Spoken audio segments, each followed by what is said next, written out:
مزید 100 روپے ہتھیا بھی لیتے تو میں اس کے لیے تیار تھا۔ عزت داری کا دعویٰ کرنے والا نوٹ اپنی جیب میں رکھ کر چائے خانے سے اترا اور تیزی سے ایک طرف غائب ہو گیا۔ فخرو نے پوچھے بغیر میرے پیکٹ سے ایک سگریٹ نکال کر سلگا لی۔ تم تینوں ایک ہی گھر میں رہتے ہو؟ خاموشی سے بیٹھ کر بیزار ہونے کی بجائے میں نے بات چیت کو ترجیح دیتے ہوئے فخرو سے پوچھا، تم تینوں کی عادتیں بڑی حد تک ملتی جلتی ہیں۔ ہم صرف دوست ہیں اور باہر ملتے جلتے رہتے ہیں، ورنہ ہمارے الگ الگ کاروبار ہیں۔ مجھے گمان ہوا کہ آڑ اور دکھاوے کے لیے شاید وہ کوئی کاروبار بھی کرتے ہو۔ اسی گمان کے تحت میں بے ساختہ سوال کر بیٹھا، کاروبار؟ تم لوگ کس چیز کا کاروبار کرتے ہو؟ وہ بے ڈنگے پن سے ہنس پڑا اور اسی ہنسی کے دوران بولا، بولے بادشاہو، تمہارا وہی حساب ہے کہ ساری رات یوسف زلیخا کی کہانی سنتے رہے اور صبح پوچھتے ہو زلیخا مرد تھی یا عورت تھا؟ اتنی باتیں ہوئی ہیں، لڑکیوں کے باؤ تاؤ بتا دیے ہیں اور تم کاروبار پوچھ رہے ہو؟ یہاں اور کیا کاروبار ہو سکتا ہے؟ پیٹ بڑا بدکار ہے بابا،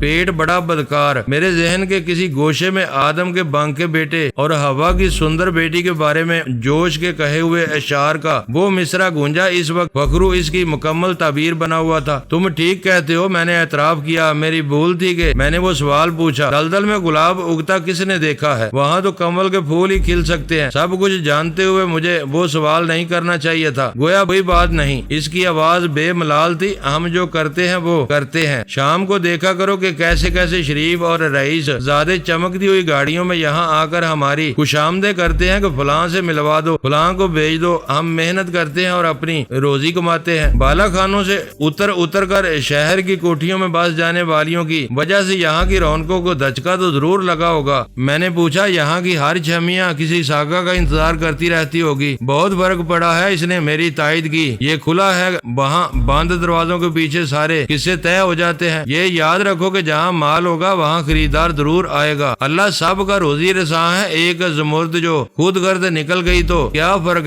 پڑتا ہے؟ یہاں سے جانے والی ہر لڑکی اپنے ساتھ 10-5 کو ماموں خالہ پھوپھی بنا کر لے جاتی ہے۔ تبلا، ہارمونیم اور سرنگی بجانے والے ان رشتوں کے سہارے بڑے سکھی رہتے ہیں۔ ناچنے والیاں باہر نکل کر بڑے بڑوں کو اپنے اشاروں پر نچاتی ہیں۔ ان کی اولادیں ہماری طرح زبوں اور خوار نہیں ہوں گی۔ سسرے اپنی کہانیاں گڑھ کر عزت دار گھرانوں میں رشتہ داریاں کر لیں گے اور کھپ جائیں گے۔ فخرو بظاہر جاہل تھا، لیکن اس کی باتیں واقعی فکر انگیز تھیں۔ شہروں میں بسنے والے بہت تیزی سے اپنی ہر شناخت کھو کر مزید دولت کے اسیر ہوتے جا رہے تھے۔ پچھلی رات جہانگیر کے گھر پر یہ معاملہ اٹھا تھا، لیکن وہاں اس کی نوعیت محدود تھی۔ جہانگیر کو اس پڑوسیوں کی گوشہ نشینی سے نالاں تھا۔ فخرو جو کچھ کہہ رہا تھا وہ سنگین تھا۔ اس کی برادری شہر میں پھیل رہی تھی، گناہ کی کوکھ جنم لینے والے شبستانوں میں پروان چڑھ رہے تھے۔ اللہ تو حاصل کر رہے تھے اور پھر انہیں اپنے گرد و پیش میں ذم ہو جانا تھا۔ تمہارے ساتھیوں کے نام کیا ہیں؟ سوچوں کی یہ الغاز سے نجات پانے کے لیے میں نے ہڑبڑا کے پوچھا۔ یہ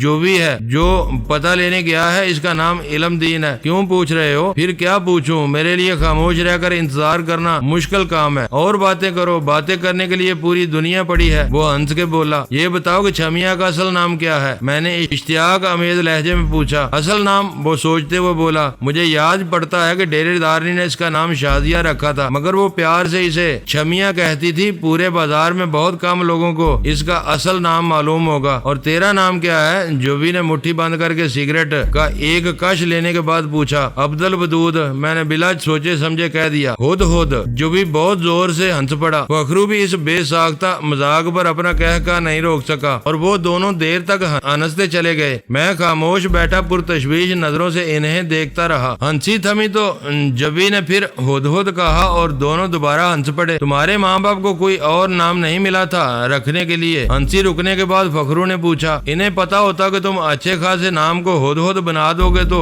ضرور کوئی دوسرا نام سوچتے۔ علم دین کو گئے ہوئے بہت دیر ہو گئی، وہ کب تک واپس آئے گا؟ میں نے بے چینی سے پوچھا۔ بس ٹھوک کر گلی کے نکڑ تک گیا ہے، آتا ہی ہوگا۔ جبی نے یہ کہتے ہوئے اپنی کرسی چھوڑ دی۔ تم دونوں گپیں لڑاؤ، میں اسے دیکھ کر آتا ہوں، کہیں اسے راستے میں کسی نے روک نہ لیا ہو۔ میں سوچ میں پڑ گیا، چھمیا یا شازیہ کا پتہ معلوم کرنے میں اتنی تاخیر غیر معمولی تھی۔ نچلے طبقوں کی یہ اجتماعی نفسیات ہوتی ہے کہ ان میں سے کوئی ابھر کر اوپر جاتا ہے تو ہر شخص اس سے اپنا تقریبی تعلق جتانے میں فخر محسوس کرتا ہے اور اس تعلق کو ثابت کرنے کے لیے اس کے بارے میں زیادہ سے زیادہ باخبر رہنے کی کوشش کرتا ہے۔ میرے دانست میں وہاں کے ہر شخص کو چھمیا اور زمرد کا پتہ زبانی یاد ہونا چاہیے تھا۔ اگر انہوں نے مجھے سامی سمجھ کر پتہ نہ بتانے کا ارادہ کر لیا تھا تو دوسری بات تھی۔ تم کیا سوچ رہے ہو؟ مجھے خاموش پا کر فخرو نے ٹوکا۔ وہ مجھے گہری نظروں سے دیکھ رہا تھا، کہیں علم دین کو کوئی حادثہ پیش نہ آ گیا ہو۔ میں نے مختصر سی کرسی پہ پہلو بدل کر کہا، یہاں رہنے والے سب لوگ ایک دوسرے کو جانتے ہیں، حادثہ ہوا ہوتا تو اب تک خبر آ چکی ہوتی۔ مجھے دیر ہو رہی ہے، وہ پتہ لے آئے تو تم رکھ لینا، میں کسی وقت آ کر لے لوں گا۔ تو کیا تم جا رہے ہو؟ اس نے حیرت اور بے یقینی سے پوچھا۔ ہاں، میں نے کسی کو وقت دیا ہوا ہے، میرا وہاں پہنچنا بہت ضروری ہے۔ کمال ہے، اس نے خود کلامی کے انداز میں کہا۔ میں تو سمجھ رہا تھا کہ چھمیا کے عشق نے تمہاری کھوپڑی الٹ دی ہے اور تم اس سے ملنے کے لیے دنیا کے ہر کام کو پیچھے ڈال سکتے ہو۔ اس نے میری دکھتی رگ پر ہاتھ ڈال دیا تھا۔ میں نے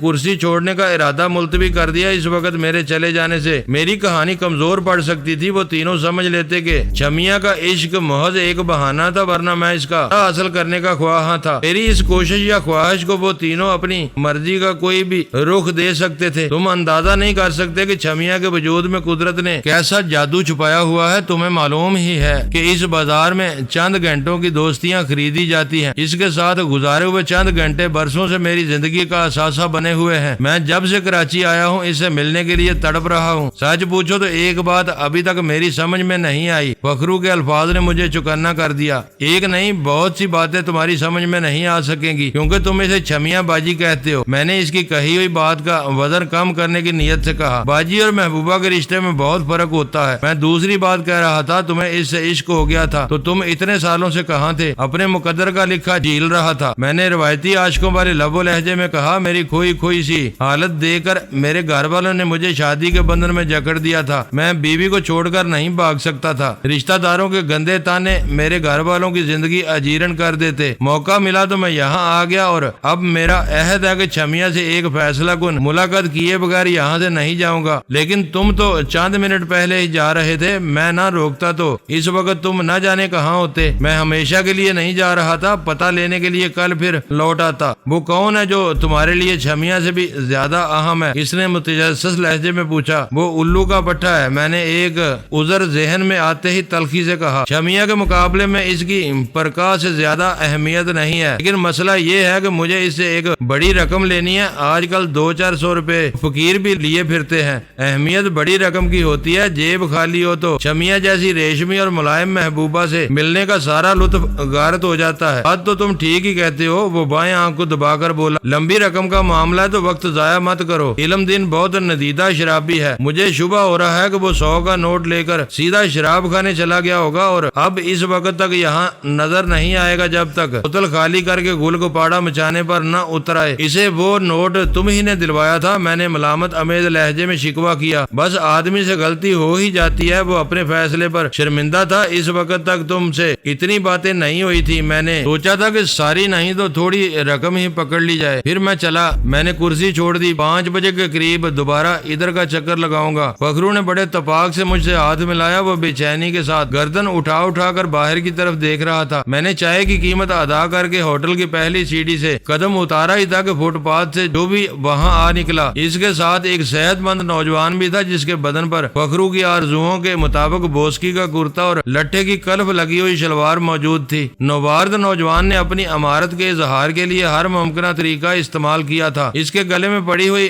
بھاری طلائی چین کرتے کے گریبان سے باہر سینے پر جھول رہی تھی۔ بائیں کلائی پر سنہرے کیس اور چین والی کوئی پیش قیمتی گھڑی موجود تھی۔ دونوں ہاتھوں کی انگلیوں میں قیمتی نگینوں والی کم و بیش 5 طلائی انگوٹھیاں جگمگا رہی تھی۔ اس کی خوبصورتی میں کوئی کلام نہیں تھا، پھر بھی اس کے کلین شیپ چہرے پر مجھے نسانیت کی جھلکیاں نظر آ رہی تھی۔ میرے سامنے وہ مشکل 2-3 قدم ہی چلا تھا اور میں نے محسوس کیا کہ اس کی چال بھی لچکیلی تھی۔ او جی، وہ حرامدہ پتر تو غائب ہو گیا جو بھی چائے خانے کے سامنے رک کر غسیلی آواز میں انکار رہا تھا۔ کہیں پڑا 100 روپے میں کتے کا موت پی رہا ہوگا۔ میں سنی کو لے آیا ہوں، اسے چھمیا باجی کا پتہ تو نہیں معلوم، لیکن اس نے اس کا گھر دیکھا ہوا ہے، یہ تمہیں وہاں پہنچا دے گا۔ میں چائے خانے سے اتر کر ان دونوں کے قریب پہنچ گیا۔ گورا چٹا سنی شرمیلی نظروں سے میری طرف دیکھ کر یوں مسکرا رہا تھا جیسے اگلے چند ثانیوں میں دل و جان سے مجھ پر فدا ہونے کا ارادہ رکھتا ہو۔ چھمیا کا گھر کہاں ہے؟ میں نے اپنی تسلی کے لیے سنی سے پوچھا۔ لسبیلا اور کھوجا جماعت خانے سے پہلے ہی صاحب جی، اس نے خالص مردانہ آواز میں کہا۔ لمحہ بھر میں اس کی شخصیت کا بھرم کھل گیا۔ وہ خوب رو مگر جاہل نوجوان بھی بھی کوئی طوائف زیادہ ہی تھا، شاید اسے بدنام مردوں کی صحبت سے بچانے کے لیے عورتوں میں ہی پالا پوسا گیا تھا، اس لیے اس کے ہر تیور اور انداز سے زنانہ پن جھلک رہا تھا۔ اس نے جس علاقے کا حوالہ دیا تھا وہ گارڈن ایسٹی کہلاتا تھا۔ پہلے رقم لینے جاؤ گے یا چھمیا سے ملو گے؟ فخرو نے نیچے آ کر میرے کان میں سرگوشی کی۔ سنی آ گیا ہے تو پہلے چھمیا سے ہی مل لوں گا، سوچتے ہوئے کہا۔ میں ان تینوں کے لالچ کا حال دیکھ ہی چکا تھا۔ اس سے پہلے جو بھی یا فخرو کوئی مطالبہ کرتا، میں نے جیب سے 200 روپے نکال کر فخرو کے حوالے کر دیے۔ اس نے اسی وقت ایک نوٹ جوبی کو دے کر اپنا لین دین کا حساب برابر کر لیا۔ غنیمت یہ ہوا کہ ان میں سے کسی نے مجھ سے مزید رقم کا مطالبہ نہیں کیا تھا۔ میں گھر سے کسی اور ہی پروگرام سے نکلا تھا۔ میرا ارادہ تھا میں ڈیرے دارنی کے پرانے محلے سے اس کا نیا پتہ معلوم کر کے گھر لوٹ آؤں گا اور پھر منظم پروگرام تحت کسی وقت ڈیرے دارنی کی قیام گاہ پر پہنچ کر وہاں قبضہ کر لیا جائے گا۔ اس قبضے پر میرا کوشش ہوتی کہ ڈیرے دارنی یا اس کی بیٹی کو کوئی نقصان پہنچائے بغیر کڑی نگرانی میں رکھا جاتا، اور پھر پرنس ساگا وہاں پہنچتا تو اسے خبری کے عالم میں اچانک دعویٰ بول کر زیر کر لیا جاتا۔ براہ راست وہاں کا رخ کرنا میرے پروگرام میں شامل نہیں تھا، لیکن وہاں حالات ہی بدل چکے تھے۔ میرا سوچا ہوا پروگرام درا کا درا رہ گیا تھا۔ علم دین کے غائب ہو جانے اور پھر سنی کی آمد سے سب کچھ بدل کر رہ گیا تھا۔ آثار بتا رہے تھے کہ وہ علاقہ چھوڑ دینے کے باوجود ڈیرے دارنی کو وہاں کے مکینوں کی ہمدردیاں حاصل تھیں، اور اگر میں فوری طور سے سنی کی خدمات سے استفادہ نہ کرتا تو شاید بعد میں ڈیرے دارنی کا پتہ حاصل کرنا ناممکن ہو جاتا۔ حریص شرابی علم دین نے غیر متوقع طور پر پیسوں سمیت غائب ہو کر میرا سارا پروگرام درم برم کر دیا تھا۔ سنی تمہیں وہاں پہنچا کر لوٹ آئے گا، فخرو نے محبت سے اس نوجوان کی پشت پر ہاتھ پھیرتے ہوئے کہا۔ چاہو تو اس گبرو نوجوان کو تھوڑا بہت انعام دے دینا۔ میں فخرو کو قہر بار نظروں سے گھور کر رہ گیا، مگر زبان سے کچھ کہے بغیر سینما کی طرف چل دیا۔ سنی ان دونوں کی طرف ہاتھ لہرا کر میرے پیچھے ہو لیا تھا۔ نوکر تک وہ چلتے چلتے میرے برابر آ گیا اور میرے کندھے پر ہاتھ رکھ کر بے تکلفی سے بولا، صاحب جی موٹر سے آئے ہو، یہیں سے کوئی رکشہ ٹیکسی پکڑ لیں۔ چھمیا باجی کا گھر یہاں سے کافی دور ہے۔ اس کی شکل و صورت اور اٹھان دیکھ کر میں دل ہی دل میں کڑ رہا تھا کہ ایسا خوبصورت نوجوان جہالت، گمراہی اور گناہوں کی کس دلدل میں پھنسا ہوا تھا۔ جسمانی طور پر وہ دیکھے دکھانے کے قابل ایک قابل رشک مرد تھا، لیکن اس کی چال ڈال اور بول چال میں دور دور تک اس مردانگی کا نام و نشان نہیں جو اس میں ہونی چاہیے تھی۔ اگر سنی وہ سوال کر کے مجھے نہ چونکا دیتا تو میں سیدھا اپنی گاڑی کی طرف ہی جا رہا تھا۔ میں نے لمحہ بھر کے لیے اس کے سوال پر غور کیا اور پھر فوراً ہی اپنا ارادہ بدل کر کہا، کرائے کی کوئی سواری لے لیتے ہیں۔ اس وقت تک میں نے بازار حسن کے مکینوں کو اپنا فرضی نام بتانے کے علاوہ کوئی ایسی بات نہیں بتائی تھی جس سے میری اصل شناخت ظاہر ہوتی۔ ان کے لیے میں لاہور سے آیا ہوا ایک ایسا شادی شدہ نوجوان تھا جو ایک مدت چھمیا کی زلفے گرا گیر کا اسیر تھا۔ اگر میں سنی کے ساتھ اپنی گاڑی استعمال کرتا تو وہ گاڑی کا ماڈل، میک اور نمبر ذہن نشین کر کے کسی بھی وقت میرے لیے پریشانی کا باعث بن سکتا تھا۔ بہتر یہی تھا کہ میں اپنی گاڑی کی موجودگی کو ایک راز ہی رہنے دوں، اسے بعد میں کسی وقت بھی لیا جا سکتا تھا۔ سنی اس علاقے میں خاصا معروف اور مقبول تھا۔ مختصر سے راستے میں وہ لوگوں سے دعا سلام کرتا، ان کی چھیڑ چھاڑ سہتا اور فکرے بازی کرتا ہوا ایک شوخ ٹیکسی تک پہنچا تو ٹیکسی ڈرائیور بھی اس کا شناسا نکلا۔ سنی نے میرے لیے پچھلی نشست کا دروازہ کھولا۔ میں اندر کو سرکنے بھی نہ پایا تھا کہ وہ اسی دروازے سے اچانک میرے اوپر آ پڑا اور میں بے اختیار جھرجھری لے کر رہ گیا۔ وہی واقعہ اندھیرے میں رونما ہوا ہوتا تو سنی کے وجود کے گداز سے میں یہی محسوس کرتا کہ کوئی الڑ دوشیزہ بے خبری میں میرے اوپر آ گری ہے۔ میں اسے دوسرے دروازے کی طرف سرک گیا۔ کہاں جا رہے ہو سنی بادشاہ؟ ٹیکسی ڈرائیور نے عقب نما آئینے میں ہم دونوں کو دیکھتے ہوئے پوچھا۔ چل ٹیکسی ڈرائیور، ٹیکسی واپس موڑ لے، ذرا لسبیلا کے پاس جانا ہے۔ اس کا لہجہ خشک تھا۔ ٹیکسی کا انجن بیدار ہوا اور پھر وہ حرکت میں آ گئی۔ اس وقت اس مصروف سیر راستے پر اس قدر ٹریفک تھا کہ وہاں سے گاڑی گزارنا دشوار تھا، مگر ٹیکسی ڈرائیور نے نہایت مشاقی سے چلتی ہوئی گاڑیوں کا راستہ کاٹ کر دیکھتے ہی دیکھتے یو ٹرن لے لیا۔ وہ نشتر روڈ کے ابتدائی سرے کی طرف جانے والی ٹریفک میں شامل ہو گیا۔ 1.5 فرلانگ تک ٹیکسی جوں کی رفتار سے رینگتی رہی، پھر اس نے ذرا رفتار پکڑ لی۔ تم چھمیا سے ملے ہو؟ میں نے دھیمی آواز میں سنی سے پوچھا۔ لو صاحب جی، ہمارا بچپن ایک ساتھ گزرا ہے، وہ یہیں پلی بڑی تھی اور اب بھی کبھی کبھی ہمیں یاد کرتی رہتی ہے۔ مجھے حیرت ہے کہ تم جیسا کڑیل جوان بھی اسے چھمیا باجی کہتا ہے۔ میں نے کہا، میں سمجھ گیا۔ وہ ہنس کر بولا، یہ یہاں کا دستور ہے۔ ہم لوگ برادری کی ساری عورتوں کو اپنی ماں بہن سمجھتے ہیں۔ ہم لوگ آپس ہی میں عشق اور محبت شروع کر دیں تو دھندا کون کرے گا اور گاہک کون لائے گا؟ وہ عمر میں میرے برابر ہی ہوگی مگر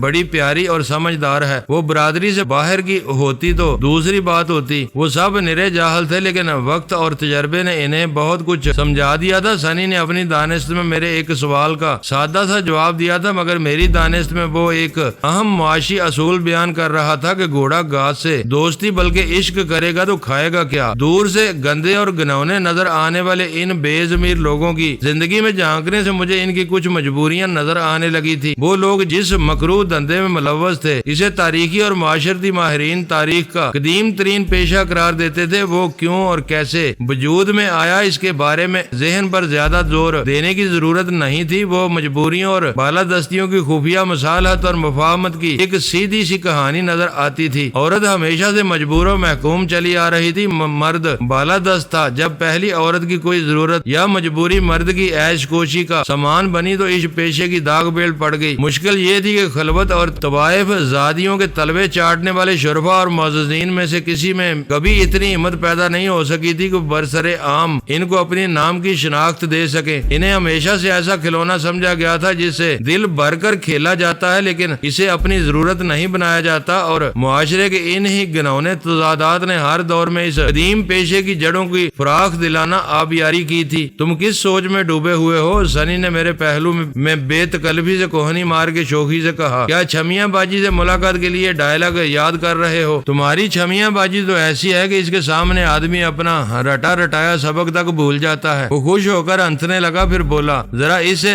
دیکھ بھال کر بات کرنا، اس کا خرچہ اٹھانے والا کوئی اچھا آدمی نہیں ہے۔ اس نے تمہیں چھمیاں باجی کے ساتھ دیکھ لیا تو پل بھر میں تمہاری گردن مروڑ کے رکھ دے گا۔ چھمیاں سے ایک بار ملاقات ہو جائے پھر اسے بھی دیکھ لیا جائے گا، میں نے کہا۔ معزز ناظرین، لائک کریں، شیئر کریں اور کمنٹس باکس میں پاک آرمی زندہ باد، پاکستان پائندہ باد کا نعرہ ضرور درج کر کے اپنے ملک پر فخر کریں اور پاکستان کی بنیادیں مضبوط کرنے میں اپنا کردار ادا کریں۔ ویڈیو دیکھنے کا شکریہ۔ معزز ناظرین، اپنا خیال رکھیے گا اور ہمارے چینل کا بھی۔ ISI پاک آرمی زندہ باد، پاکستان پائندہ باد۔